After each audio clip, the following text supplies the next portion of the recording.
You got the touch. You got the power.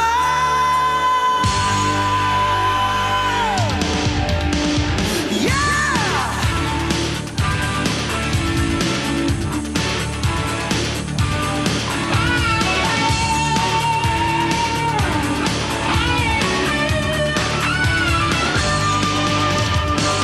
Soundwave, jam that transmission. After all is said and done, you never walk, you never run, you're a winner. You got to move, you know the streets, break the rules, take the heat, you're nobody's fool. You're at your best when the going gets rough. You've been put to the test, but it's never enough. You got the touch. Welcome to Pop Chaos. I'm Jay. And I'm Brian. And this is our top 10 worst G1 Transformers episodes. Not even the power of the Matrix could light these darkest hours. Indeed. Me, Grimlock, and Stealthy Fighter. Number 10, Call of the Primitives. This episode is just bad. From the crap origin of Unicron to the awful Tornatron, it's just all around awful. Tornatron, that's a great name for a spider, you know. Yeah, an energy-sucking spider.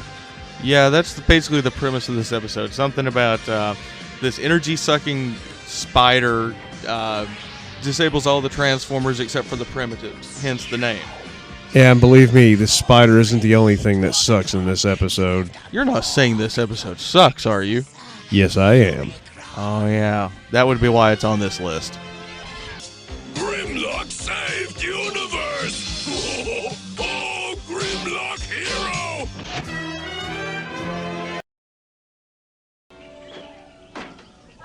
Starscream! Robots ahead! Could be trouble. You better believe it! There's some kind of weird-looking Autobots! And they're attacking me! Number 9. A Decepticon raider in King Arthur's court. This is a horrible retelling of a Connecticut Yankee in King Arthur's court. And there's really not much else to say about it. Some of the Decepticons stumble across some ruins. They get sucked back in time into King Arthur's period. And some knights want them to help destroy other knights. I mean, that's about it. They use a stone time-traveling machine. Yeah. And once again, it sucks. Yeah. Really bad. Very bad. Interesting technology, but not very modern. What means thou? It was made this year. What year's that? 543 Anno Domini. And that stone room must have been a time transporter.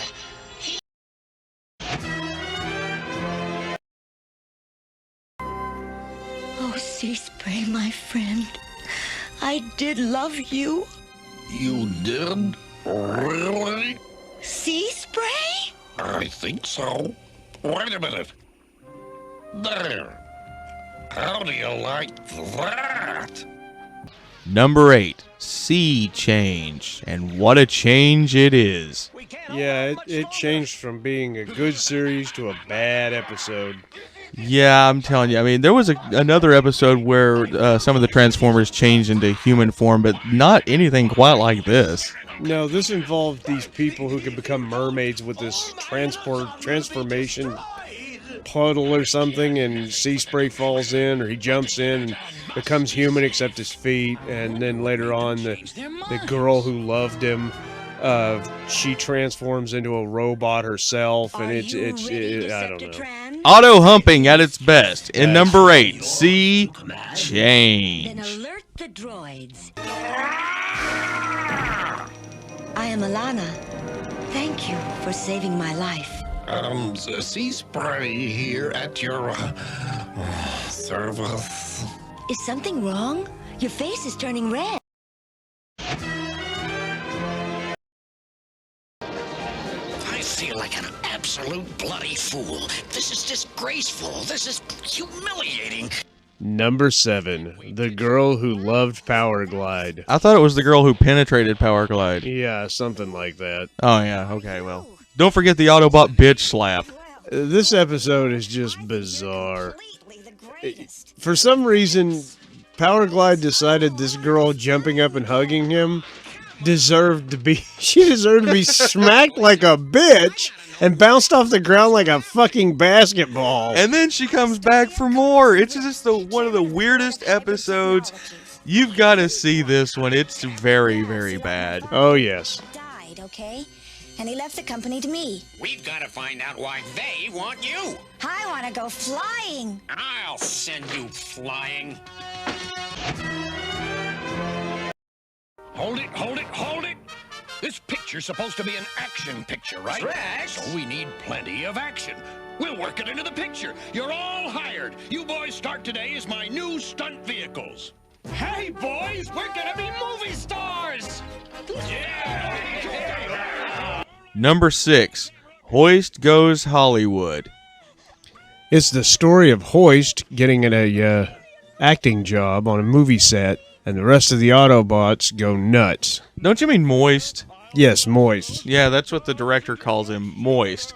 But yes, he saves a couple of actors and gets a job as a stunt robot or stunt car, and then the other Autobots come in and they get in on the action as stunt vehicles and later on become alien robots. And Wackiness ensues, unfortunately. yeah, and of course Megatron in the background has some kind of master plan as always, but it gets all fucked up.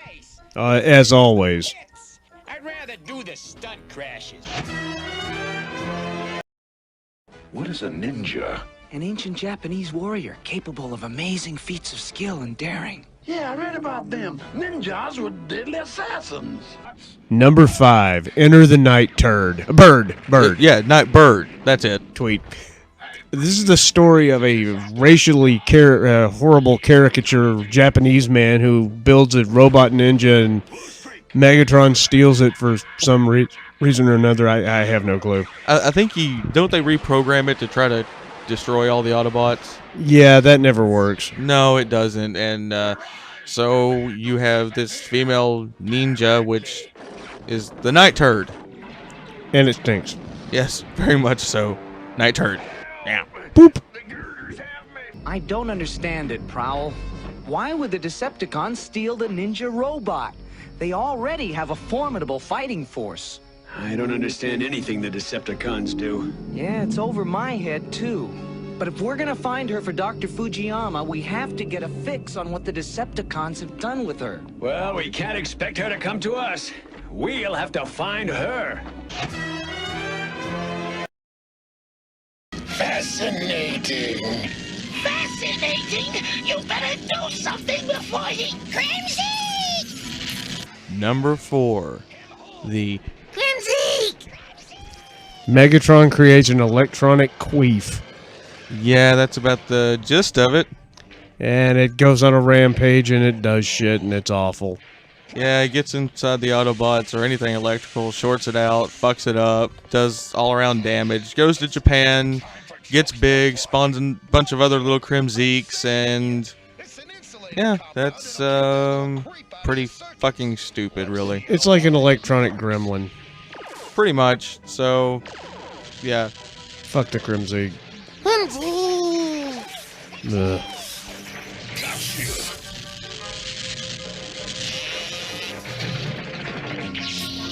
How are we ever gonna catch that guy? Worry about it later. Hey guys, I got a name.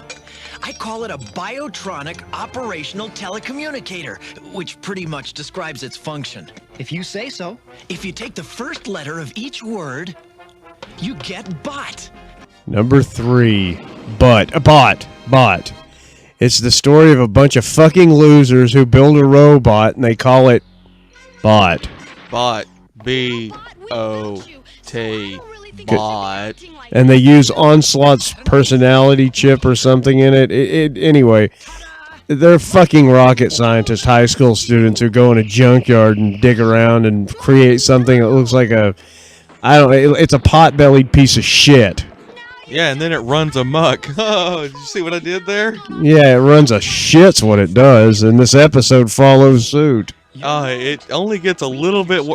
Actually, it gets a whole lot worse from here.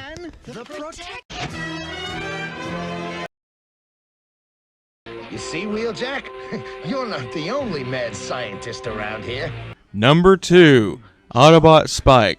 Man, Brian, can you believe we're already down to a number 2? Down to number 2? Every single one of these has been number 2. I can't argue with that. That's yeah, pretty much it. So what's Autobot Spike about? Do you remember? Yeah, Spike ends up in a coma, or he's hurt, and Sparkplug, his fat fuck useless dad, takes a bunch of spare parts and builds Autobot X. So they put his brain in Autobot X, and he goes ape shit and ends up with the Decepticons, and it sucks. You're really being awful harsh to this episode. You know, we put it as a number 2 for a reason. Well, number 2 means shit, and this episode is shitty, so... What the fuck am I saying? It deserves to be a number 2. Double flusher. Oh, yeah. Spike, are you... What's happening to me? So much for the comet. And so much for me. I'm leaving. No, you will stay in the city. Try and stop me. Allegra, where are you going? To my retreat. And here we are, down to number 1. Take it away. Carnage in C minor. Basically, the story is the Decepticons find out about this planet that has a species of that sing and suck, and there you have this powerful song that they use as a weapon. So Soundwave records it and attacks the Autobots with it, and they go to this species for help, and unless you like a fucking space opera, it sucks balls. It's not good as Tommy. It's not good as Rocky Horror. It's not as good as Repo. It's about as good as finding a quarter on the sidewalk stuck in a turd. What are you talking about? No, don't do that. Why not? Because it makes me want to kill. It's just, this is the worst episode of G1, period. I always hated this episode. Even as a kid, it is so bad. I have the entire series. Brian has the entire series. Yeah. I think I've only watched this episode one time, and that's not even on DVD. I watched it when I was a kid, and that's it. I haven't even watched it since it aired either, so that should tell you something. And that was number 1. No, please stop. Okay. Goodbye. Boop.